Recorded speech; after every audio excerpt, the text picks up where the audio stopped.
Hello and welcome to today's Seed World Strategy webinar. We're going to be looking at how seed applied biologicals complement traditional chemistries. As many of you know, my name is Julie Deering. I'm the editor of Seed World, and today I'll be serving as your host.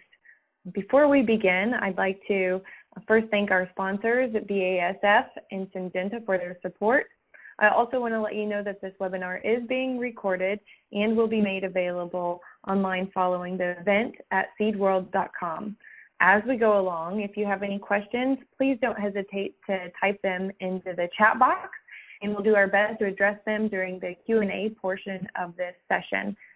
Also, we'll be posting things on social media, our Twitter and Facebook channels with the hashtag strategy webinar. So if you're inclined to do so, please feel free to use that. Let me go ahead and introduce our speakers for today. We have André Negreiros with us, and he's the Syngenta Global Seed Care Asset Lead, and Dan Custis of ABM, and he is the CEO and co-founder there. So very pleased to have these gentlemen join us today and to share their expertise. Throughout our time here, they're going to talk to us about seed applied biologicals, specifically providing a market overview, and then getting technical on how and what biologicals do, and then the future and expectations there, and we'll move into a Q&A session after that. Our first speaker is André Negreiros, and he is an agronomy engineer by training with an MBA and more than 13 years of experience in agribusiness with a focus on crop protection and seeds. Most of his work has been conducted in Latin America, where he has spent 5 years dedicated to the seed treatment market. And then just the past 2 years, he's made the transition and move to Basel, Switzerland, and he is responsible for managing the global seed treatment, nematicides, abiotic stress management, and crop enhancement portfolios. And so with that, André, I will let you go ahead and take over. Thank you very much, Julie. I'm really happy to be here today, and I'm glad that you guys invited me to this conference. So I'm going through a couple of the slides here, and feel free to ask if you have any questions, and I can answer during the workshop. So you can go to my first slide first, please, Kyle. So before we start, I think it's really important to set up expectations and to try to show the differences when you talk about biologicals. The seed treatment biologicals, it's a market that is being started a couple of years ago, so it's really in the beginning. I mean, we are building up this market, and as a biological, we have clearly two kinds of markets in it. One that is the biocontrol market. It's more when we address some assets, or in general. And the other one is the crop enhancement market. Both are in most of the cases are biologicals, and especially the nowadays, but they are quite different. So it's really important to set up the stage here and to show the difference between these two markets. So when you talk about biocontrols, we clearly have a target or something that we need to address with this kind of product. So normally it's a biofungicide, a bionematicide, or a bioinsecticide. And when we talk about crop enhancement, normally we're talking about biostimulants. That is not really addressing an issue, but in the end, it's trying to add value to the crop. Most of the cases, return on investment is promised, but still not very clear, And then we have plenty of companies addressing this market. So it's the brand new market, but still not really clear where most of those companies want to go with those kind of products. So in the case of the biocontrols, we see that it's a market need, especially when you look globally in places like in Europe, where we have a very, very strong pressure on the regulatory side. We clearly see a need for biocontrols, or in other places like in North America or in Latin America, where the biocontrols are more like complementary to the current chemical controls, versus a biostimulant where we have, once it is applied, it's really hard to see the benefit in the beginning, and normally you can just see the benefit after the harvest time. So it's quite tricky between both, because one is clear how you address the pest or the target you have. In the other case, you're enhancing the crop somehow with the product. So it's even what I'm trying to say here now, even both of the products are biological, they have different targets and different expectations also. So also on the regulatory side, when you go to the biocontrols, you can clearly have a process of registering those products. In most of the countries, they follow, in most of the cases, an easy path than a normal chemical, but still establish registration process to do that. In the case of crop enhancement or biostimulant, we have different approaches in different countries. In most of the territories around the world, in most of the countries around the world, is still not a clear regulation standard. So there is different approaches everywhere in the world. So there is a lot of work in the industry to try to set up regulatory processes also for biostimulants, but still a long way to get it all around the world. Some places are more established processes, but in some places there is no process at all. So it's still a bit confusing, especially when you go to Asian countries. Most of them still do not have it, even for foliar application.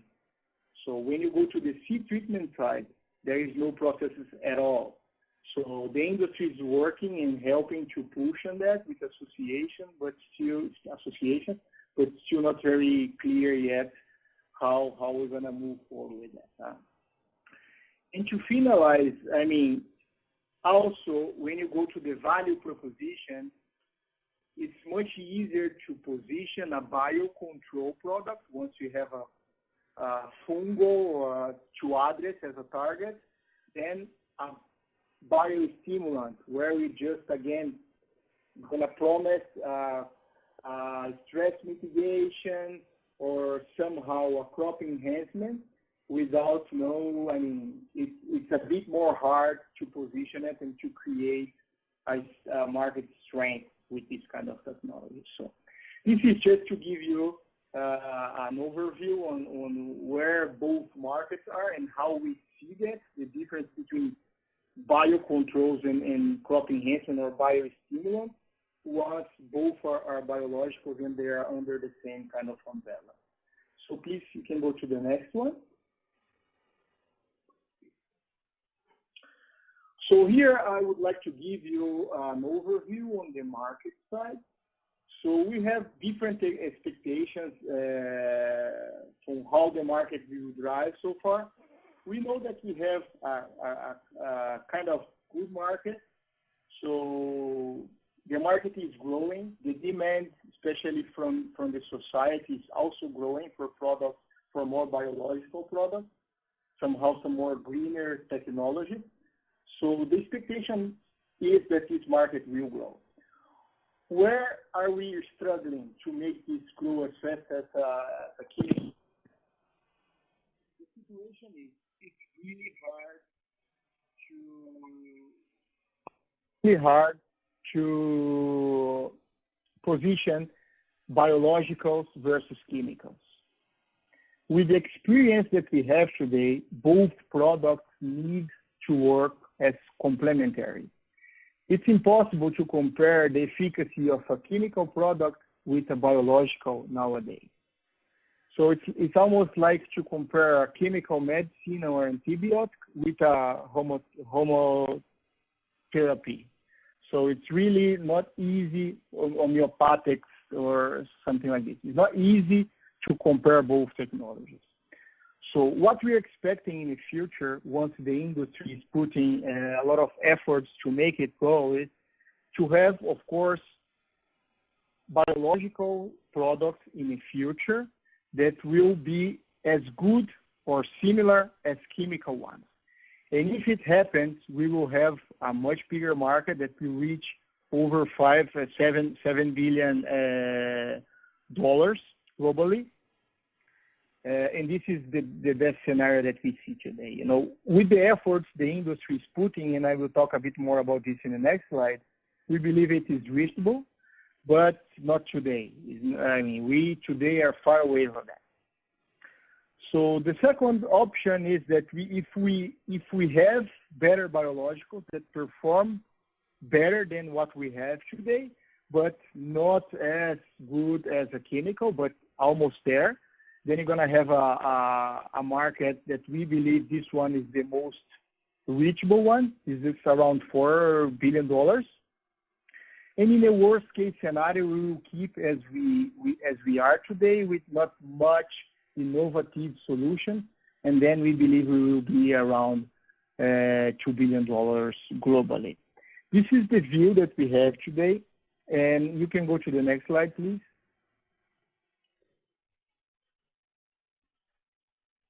And why do we believe it's possible to grow with the biologicals, especially when you think about on the complementary use and also looking after a better performance in the future? We can clearly see that, especially the R&D firms, they are all focusing some of their areas with a lot of R&D investment. So nowadays we have most of the big players in the crop protection market also investing a lot on the biologicals, with do it to partnerships or doing it by their own. They are investing a lot, and it for sure will bring the best biologicals to the market as soon as possible. So we can clearly see that. What I can say that in-house we have a lot of investments going on. We have some products in the market already, and we have a lot of good things to come in the near future. So we believe the investments that we are doing since 6-7 years is already bringing some good solutions to the market. But still a lot to come, you know, especially when you compare the performance that we have on the biologicals versus the chemicals. So we still a lot of room for improvement, and this is where we expect it to get. So, as I said, we have most of the market is working in partnership. So we have the industry investing and putting a lot of efforts to make it work. We have a lot more value now on new strains, new especially on bacteria, testing different kind of performances.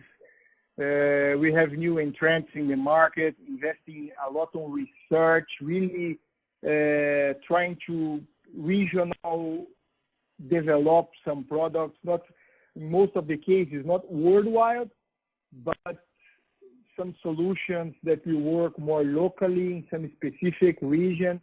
So there is a lot of efforts in this. Also in bioinformatics, I mean, the best experts on biology, on screening are involved around the world with the whole industry. So we have all the big players really putting a lot of efforts to make this market grow. So we really believe that this is a trend. This will grow for the next couple of years as it's growing a lot. In both cases, in biocontrols and also in biostimulants.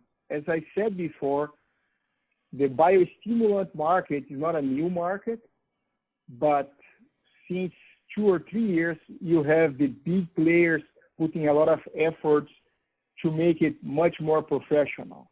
And we can clearly see a huge improvement on performance on that.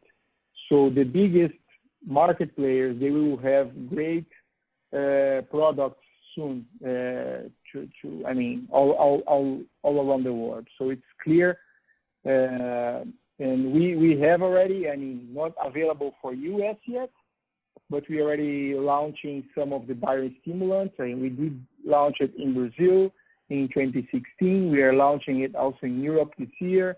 In Asia, we are also launching this year. So the industry in general are moving forward, even with their in-house development or third-party agreements. So you can go to my last slide.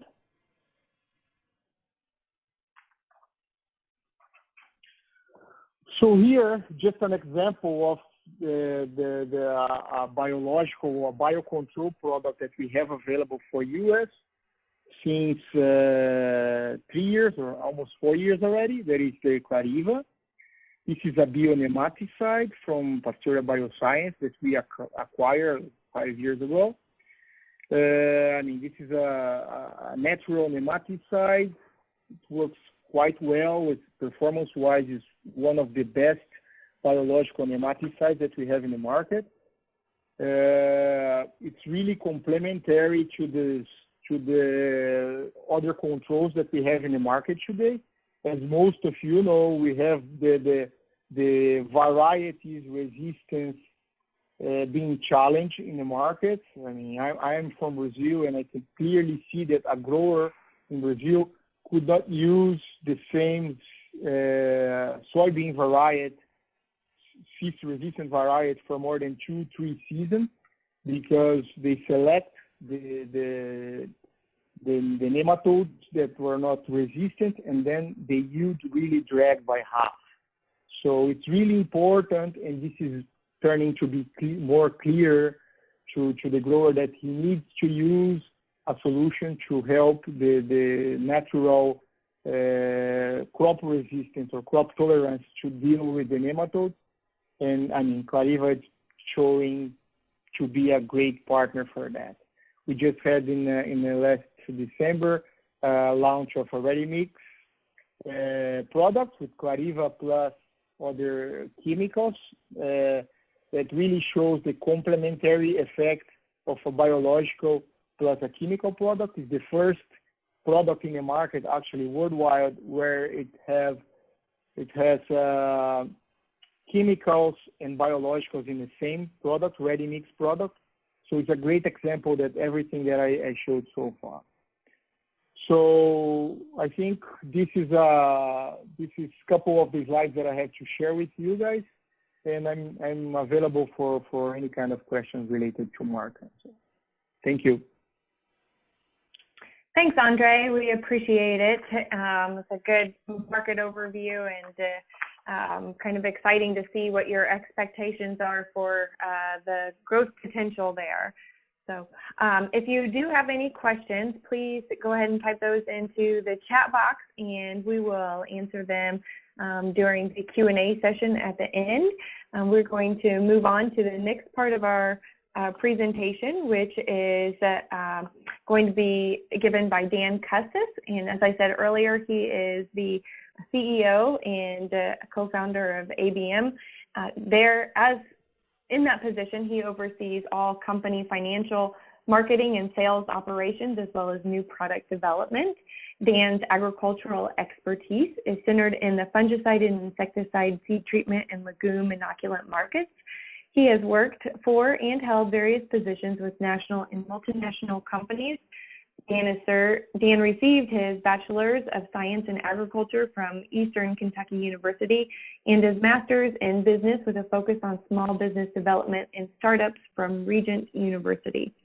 And Dan, I'll let you take it from here. All right. Thank you, Julie. First off, I'd just like to thank Seed World and for giving us the opportunity to participate in the webinar this afternoon. Before I actually get into the presentation itself, there was a couple of statements or comments I wanted to make, and one of those would be that ABM's position or philosophy has always been that biologicals are always companion products to hard chemistry, the insecticides and fungicides. ABM is not basic in hard chemistry, but we are from the discovery side to the farmer's field on producing biologicals. So that's kind of the focus where we're going to be. So if there we go. But I'd just like to do an overview, because there's always been a lot of confusion, I think, about what biologicals are and what they aren't, what they can do, and what they cannot do. And I always get questions along these 4 topics. Julie, I can't get this thing to advance. There we go. But let's circle back to what biologicals are. And general definition is use of living organisms or their byproducts to improve plant performance. Now, some of the nuances with that, we have biocontrol, which controls diseases, which is regulated, can control insects. But biostimulation, which some of what André was talking about, is growth promotion, stress tolerance, and they may be regulated depending upon the state and where you are. But biopesticides are certain types of pesticides derived from such natural materials as animals, plants, bacteria, and certain minerals, and that's the EPA's definition. So we do have the website up there if you want to check that out. But biochemical, microbial, plant-incorporated protectants, and the biostimulants. Now, they don't have a definition, I don't believe as of yet, but a lot of those are regulated at the state level. But a lot of the common microorganisms that are in the market today, we have bacteria, we have Bradyrhizobia and Rhizobium, and those are symbiotic and they fix nitrogen in the host plant. We have Bacillus as a biocontrol, and we have fungi with Trichoderma, which instills growth promotion, stress tolerance, and some biocontrol. And we also have mycorrhiza, which is growth promotion, stress tolerance, and some biocontrol, but to require a host is required for them to work effectively. But formulants, what's in the jug? A lot of times, I know André was talking about combining a biocontrol or a microbial along with hard chemistry. And a lot of those, we have preservatives that are in there. We have the formulants, the flowability agents, composition stabilizers. And in the chemistry, we have a growing trend to include hard chemistry and biologicals in the same jug. And we're working on that as well. So growth regulators are the compounds known to accelerate or suppress plant growth. And we also have nutrients, which is the N, P, and K, the micros, and the humates in addition to that. But let's take a look at what biologicals are not. They're not hard chemistry. They may have different handling requirements, often applied as a starter inoculum. And what I mean by that is that the products that we supply to the industry are just that, a starter inoculum, because once it's on the seed and gets in the ground, the biological and the microbes actually start growing, and they increase the populations quite rapidly. Organic, OMRI listed, necessarily. This takes some work from the manufacturer to get that done. Some are. And they're all created equal. There are differences among species, strains, biochemical derivatives. There are different formulations, application methods, and rates, traits, effects. There's a whole lot of differences between these. Now, how do we determine if you're looking at a biological or not? And I thought this was, I wish I could take the credit for coming up with with this, but Dr. Molly Cadle Davidson did this, our Chief Science Officer. But is it alive, yes or no? If yes, is it biological? If it's no, is it an extract or derivative from a living organism? And again, if it's yes, it can be a biological. And if the answer is no, it's not a biological. So sometimes when we make things simpler to understand, it makes it much, much easier to move on down the road. But questions to ask about a potential biological, what is claimed? Is there data to support the claims? What is the product? Is it alive? Will it grow with a plant? Are there special storage or handling requirements? What is or are the mechanisms of the effects that it has on the host plant? And how is it manufactured? Is there an assurance of consistency of performance, but also consistency of what you're getting in the package as it shows up in your place of work?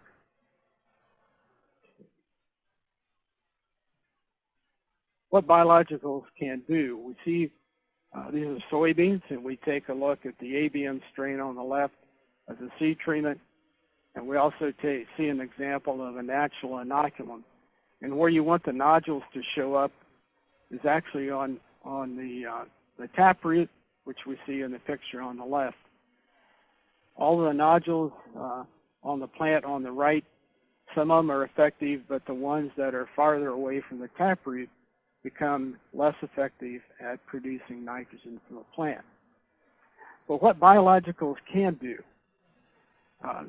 They have biological control, and we have a number of microbes submitted to the EPA now for biopesticide registration. But they can be a niche replacement, microparasitism, antibiosis, and induced resistance. And we're going to get into a little more of that here in just a second. But what biologicals can do, and I'd like this illustration, because all of our biologicals actually go on the root of the plant, on the seed. And in the green box on the right-hand side, you'll see a cross-section of a root. And you'll see that a T, which is the trichoderma, and you see the cell. So it actually becomes endophytic. It actually lives inside and outside of the root system itself. And when they live off of the sugars and the starches, the exudates coming off of the root system from the photosynthesis process. And what they do is in return for that, the trichoderma actually releases different compounds, enzymes, metabolites, that type of thing, that actually triggers different responses within the plant.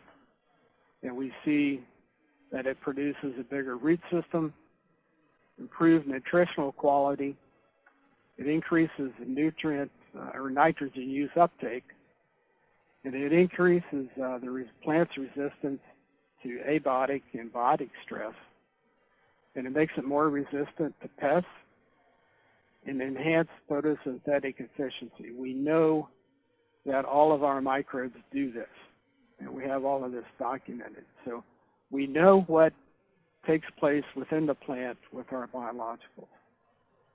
And so let's take a look at what they can't do.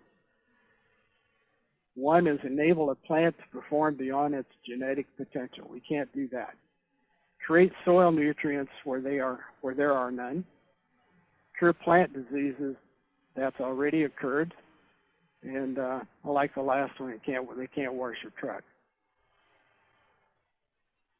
But our strains actually colonize roots, grow and proliferate equals rhizosphere competence. So the CFUs on the seed are only the starter inoculum, as I referred to in a previous slide. And trichoderma, or our other organisms, colonize the emerging roots. As our organisms grow, the plant physiology is modified, and the effects are increased yields, stress resistance, and other benefits. And if you take a look on the root system, this is where the action is. where the important events occur, and only a few strains actually do this. But our strains grow into the plant, provide long-term benefits, which equals endophytic competence. So it establishes communication between the trichoderma and the plant. The fungus becomes a functional part of the plant, and we change the physiology of the plant. And the strains provide broad benefits even in stressful conditions. When we take a look at drought, we take a look at salt, and because they are protected within the root environment itself. So the outside environment doesn't have a drastic effect upon the endophytic microbe. But we developed strains with superior genetics, and all that comes from a discovery platform we call Focus Microbial Diversity. And you take a look at in an acre of ground, you have 2.3 times 10 to the 13th. That's a lot. This is a lot of trichoderma on CFUs per acre of native trichoderma strains. And there's even more bacillus.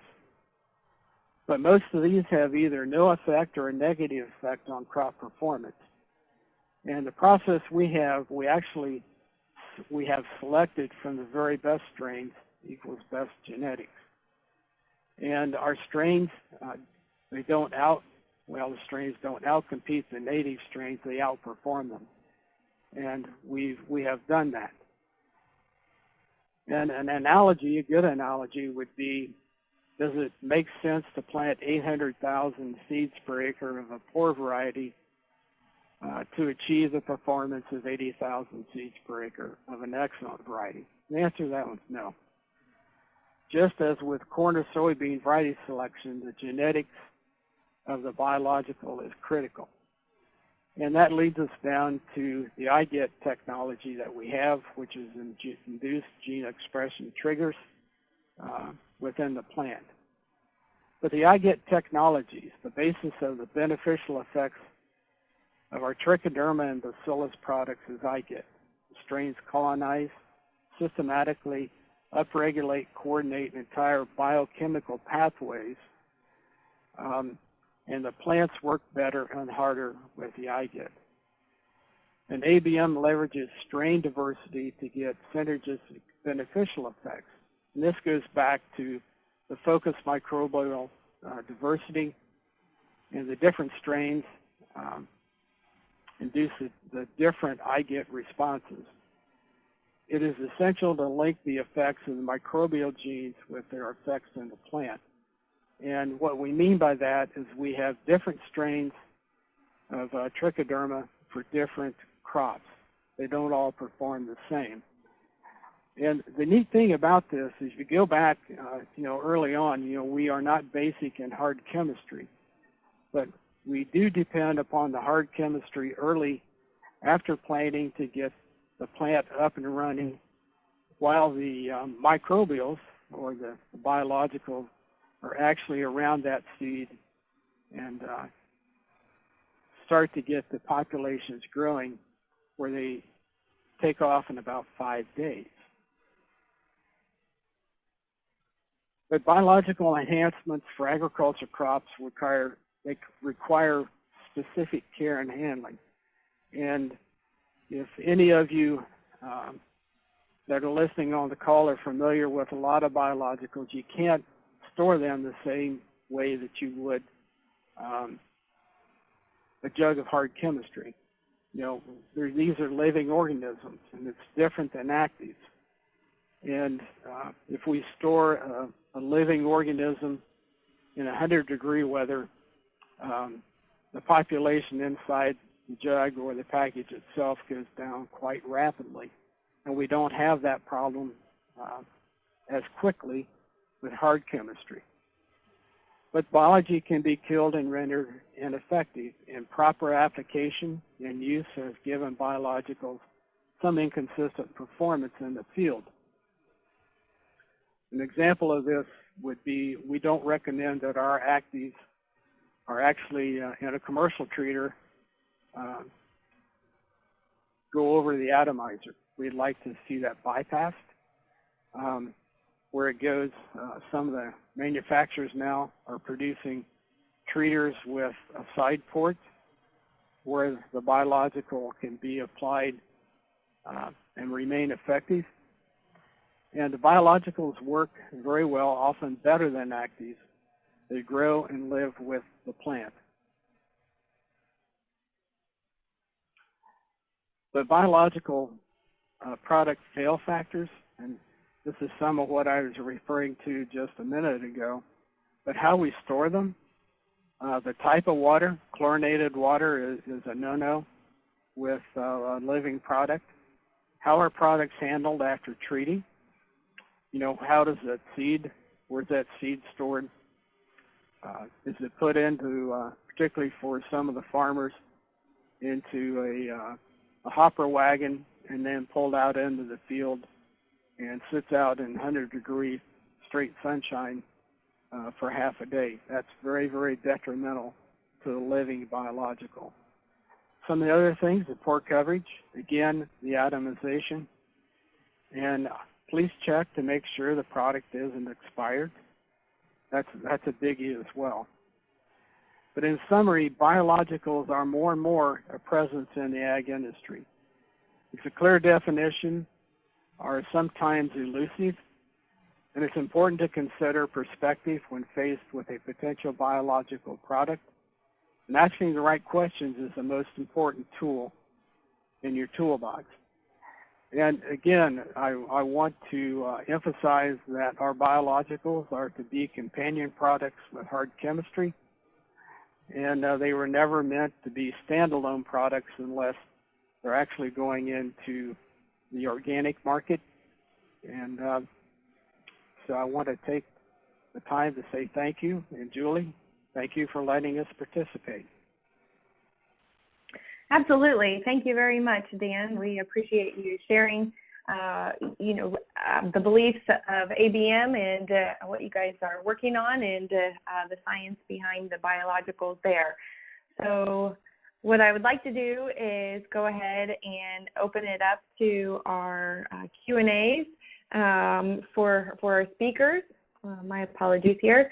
And so if you have any questions, please go ahead and type those into the chat box. And like I said earlier, we'll have André and Dan do their best to answer those. So we do have a couple questions in, so I'll go ahead and start with those.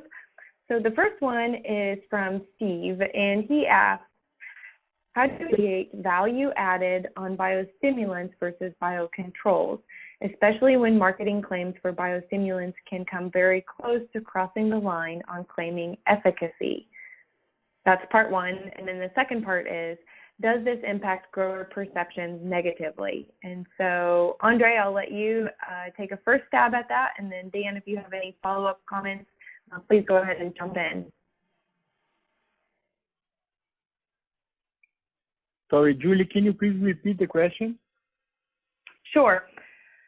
How do we differentiate value added on biostimulants versus biocontrols, especially when marketing stimulants come very close to crossing the line from an efficacy standpoint? And how might that impact grower perceptions?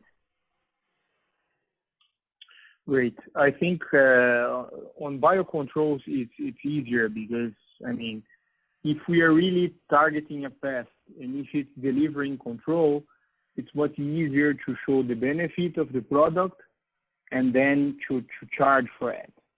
When you look on the biostimulant side, it's, as Dan also commented on that, it's a bit trickier because most of the cases we are pending on stresses conditions or maybe some lack of nutrients, things that is really hard to measure before you go through the season.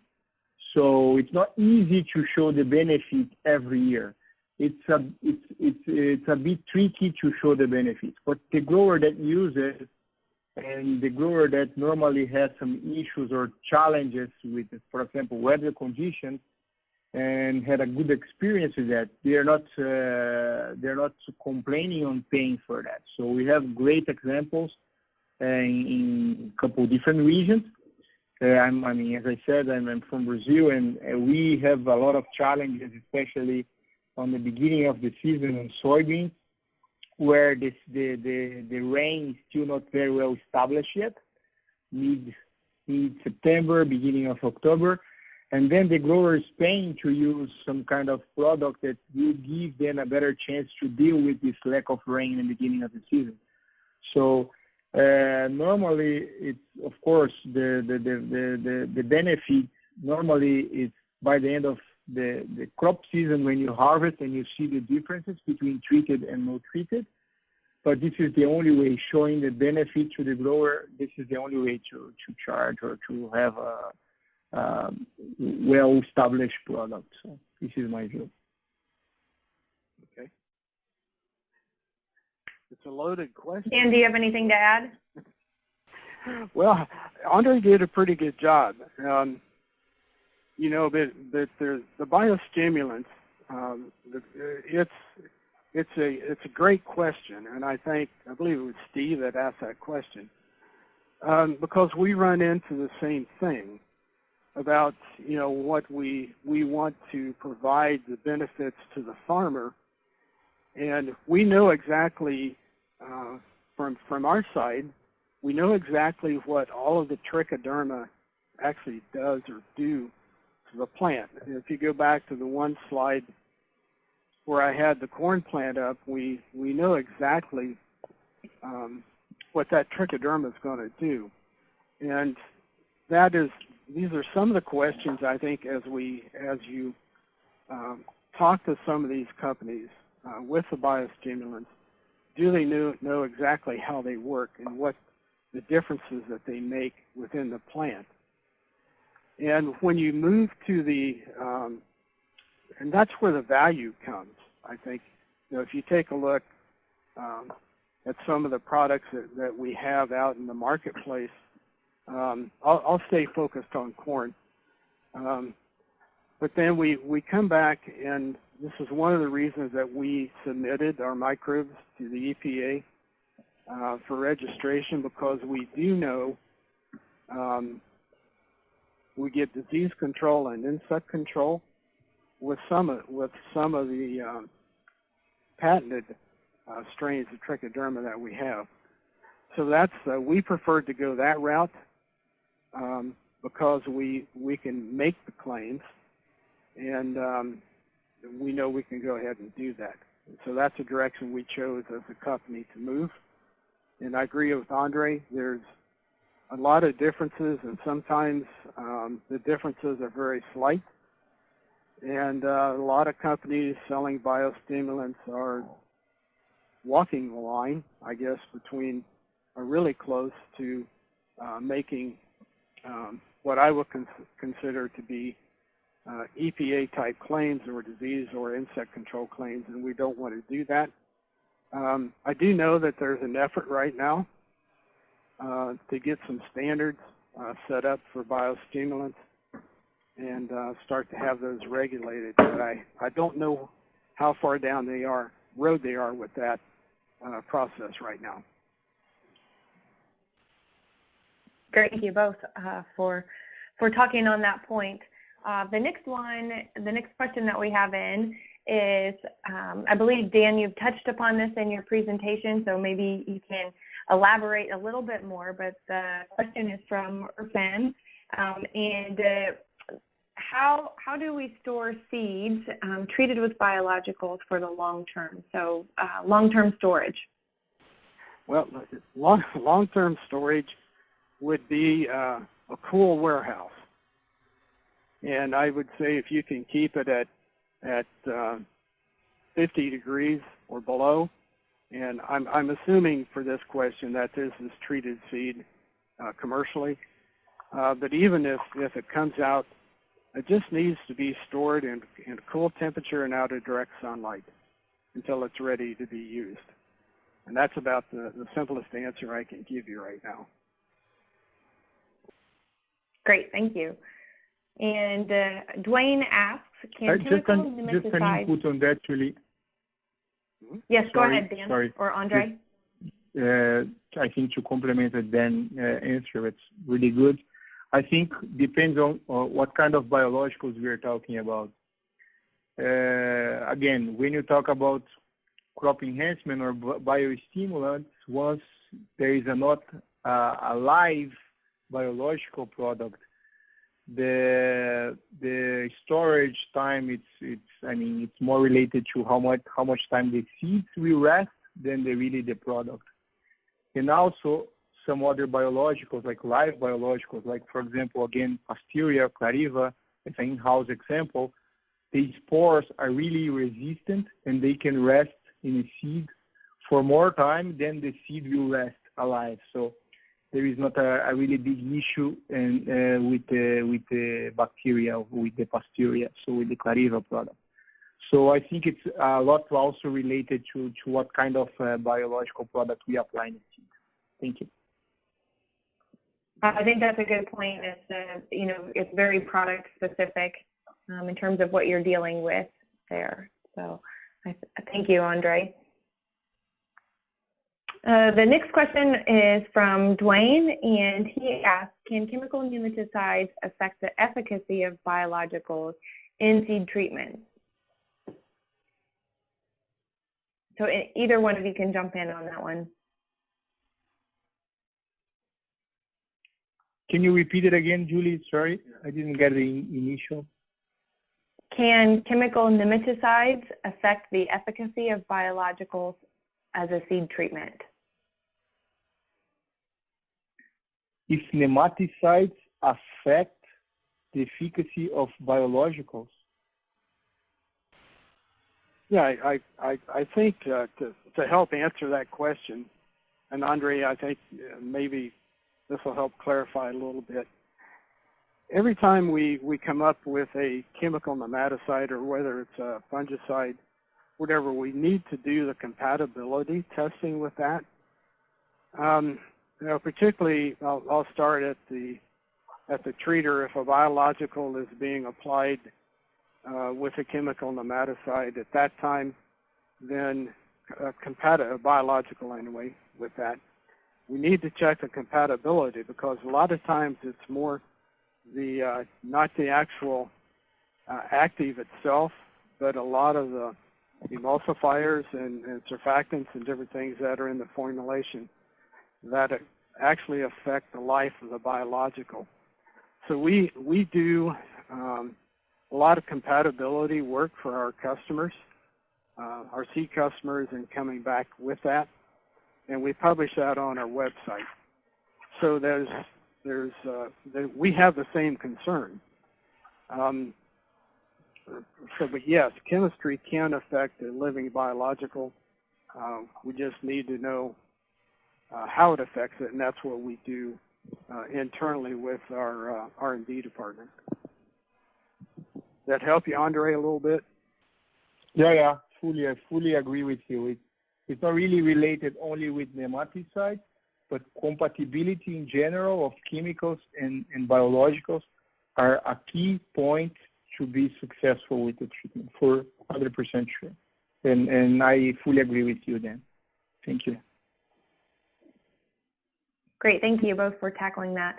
What does the patent landscape look like? Does the industry depend on robust IP rights or trade secrets on organisms, and how is that controlled? So Dan, I think it might be good for you to take that from a U.S. perspective, and André, if you want to talk about it from a global perspective, that would be good. Okay, I'll start with intellectual property is essential to advanced biological market, or IP, and we don't work. We do have some trade secrets as we move through the discovery process, but they're very few.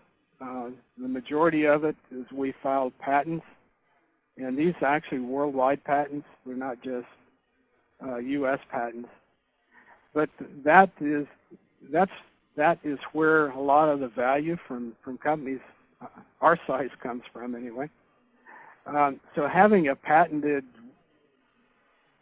trichoderma, a patented process, our encapsulation process that we came up with in 2006 is patented. That's what allows us to package a living microbe with talc and graphite as a carrier.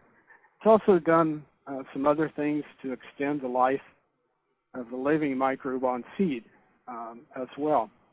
So but the outlook is really good. I mean, there's new discoveries, new technologies coming along all the time, and we as a company, a small company, we want our IP protected just as much as I'm sure that André does with Syngenta. So we spend a lot of money there, and we want that investment protected. That also allows us to bring, in my opinion, the best and the most current technologies to the marketplace. Thanks, Dan. André, do you want to talk about it from a global perspective? I think looking at the global perspective, it's not really different than what Dan just mentioned. Of course, the whole industry is looking after ways to protect all the investments that we are doing. With the current technologies, everything is much more related to trade secrets than IP. But I believe for the new technologies that are coming, there's still space to file some patents, yes. But so far, the major part of the market today, it's more related to trade secrets than really IP driven.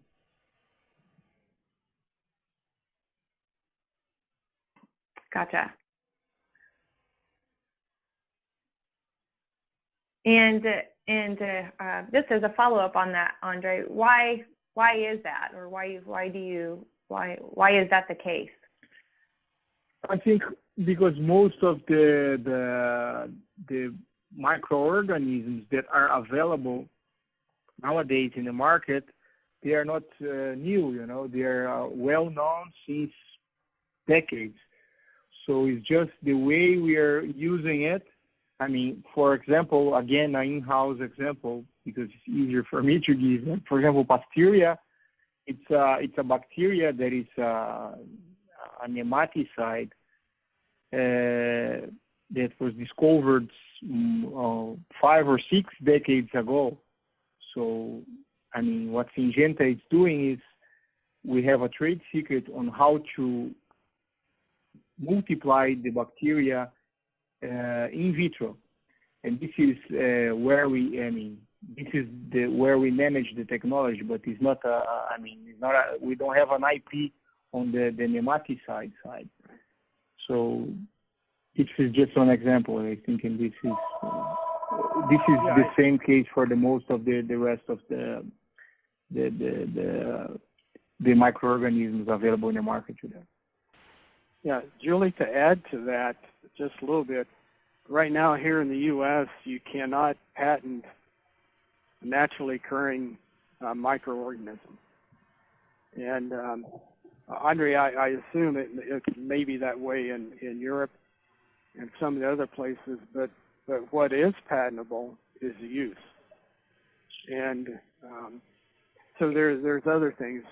We have trade secrets too that help us move into the different formulations and how we produce things or produce our microbes. But from the standpoint of getting them patented anymore, that's extremely difficult.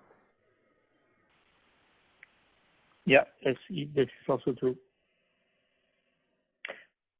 Thanks to both of you for following up on that. I appreciate that.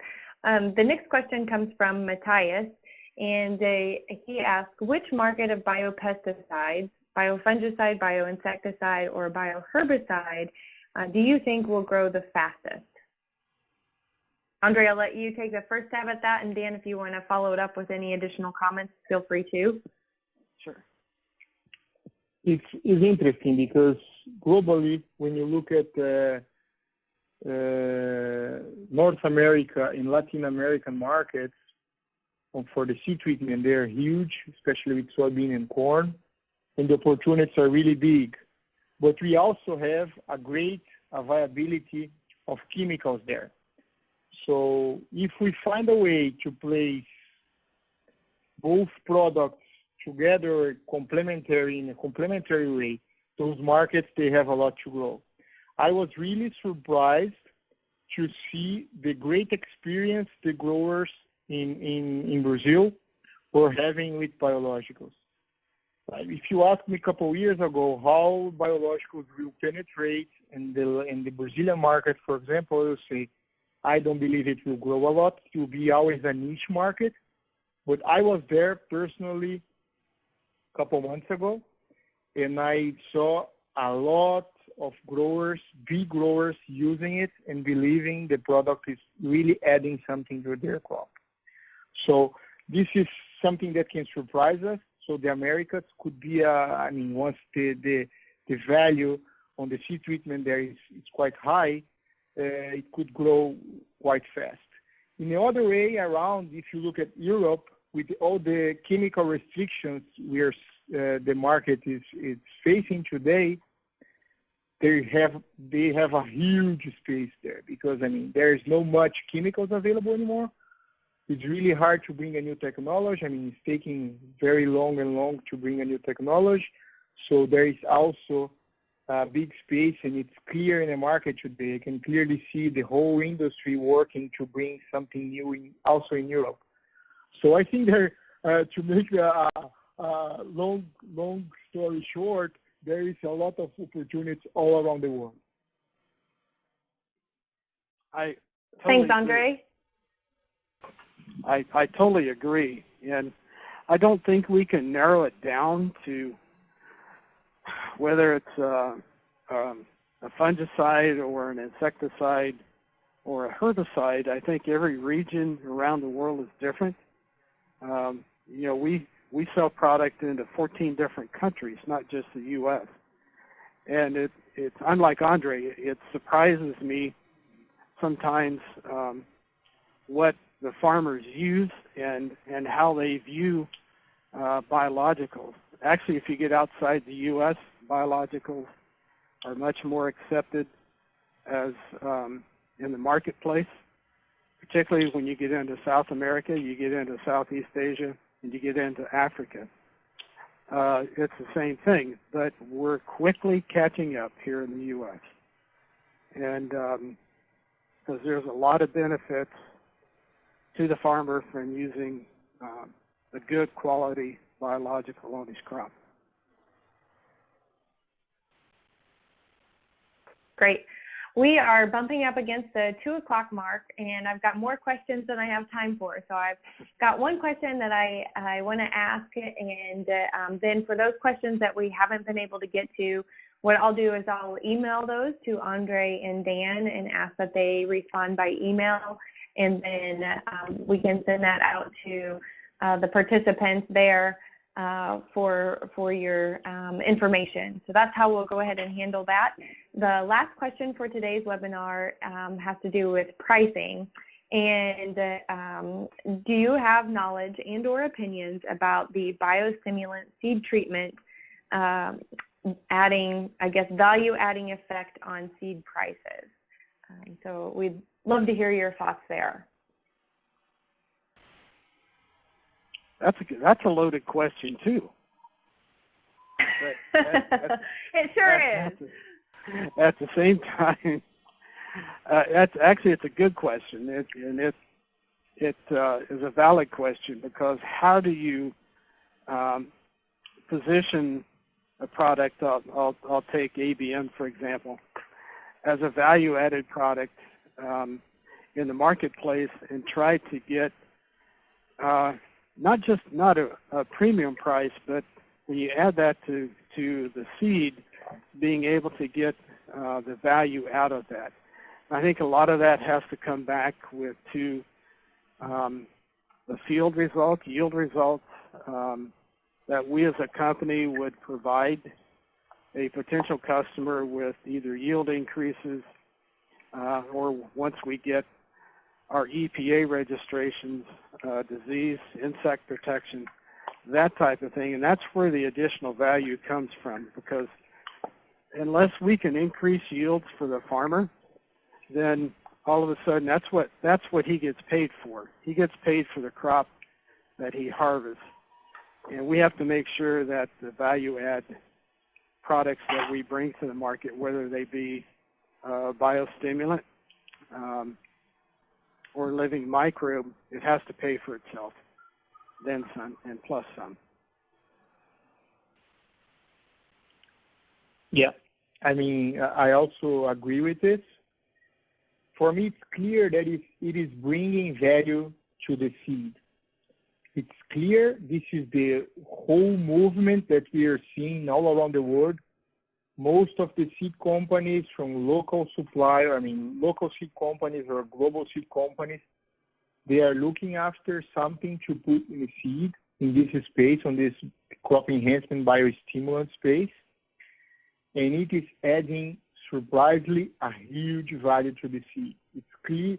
In some cases, it's amazing to see how much some seed companies are charging for those technologies. So once, if the product performance is good, if the grower is seeing the benefit, I'm sure that it will add value to the seed. Of course, again, biostimulants, once you don't see the benefit right away when the seed is planted, so not right away in a germination, sometimes only in establishment only, you see the value more to the end of the season when you harvest, when you have the return on investments and you have yield gain. When the commodity prices are not really high or not really attractive, it's a bit tricky how to sell it to the grower and how to the grower adopt it. But in general, if you have a balance between commodity prices, return on investment, and technology prices, I'm sure that this is adding value in the end to the seed company and to the grower, of course. Yeah, agreed. Great, thank you. Thank you both for taking time to answer the questions that have come in today and sharing your own perspectives and that of your companies. And so we really appreciate that. I also want to thank all of our participants for joining us this afternoon or even this evening or this morning, depending on where you are. We've got people from all around the world joining us here today. A special thank you to our sponsors, BASF and Syngenta, for helping to make these webinars possible. And as a last piece, this webinar will be provided online probably within 24 hours at seedworld.com. I also want to send a special thank you to my team working behind the scenes to make sure that our speakers have everything they need and that you can hear and the technology is working. So thank you very much, and we hope you have a wonderful rest of the day.